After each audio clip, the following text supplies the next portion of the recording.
right across from me on a bench and just waited for me to finish praying. And he was an elderly man, late 70s, early 80s. I motioned for a translator to come over because I could tell he wanted to speak to me, wanted to say something to me. But before a translator could come and sit down, he began speaking to me in perfect King's English. I was dumbfounded, and he began to explain to me that European missionaries had come to that village in the late 1800s, and they had stayed there and worked for several years and developed a school and a church.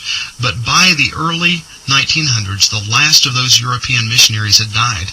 And by the 1920s, the church was no longer meeting anymore, and by the mid-1930s, the school had ceased to exist.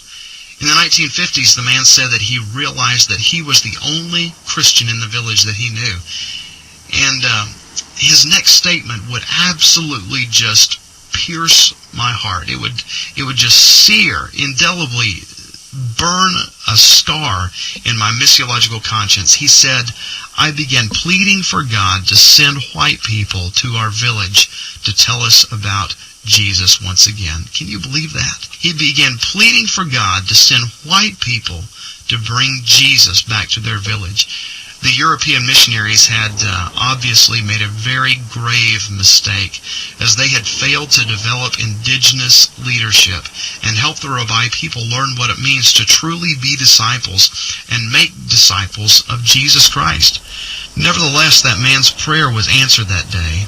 In that village alone, 322 people professed faith in Jesus Christ. 322 persons gave their lives in faith in Jesus Christ. It's amazing what God is doing around the world. It's amazing what God is doing in Africa, in Kenya, in Uganda, North Africa.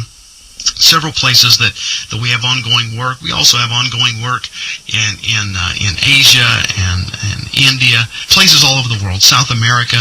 But God is just doing something incredible. This past year, we were privileged to see 14,000 plus, more than 14,000 people profess faith in Jesus Christ. Maybe God is leading you to investigate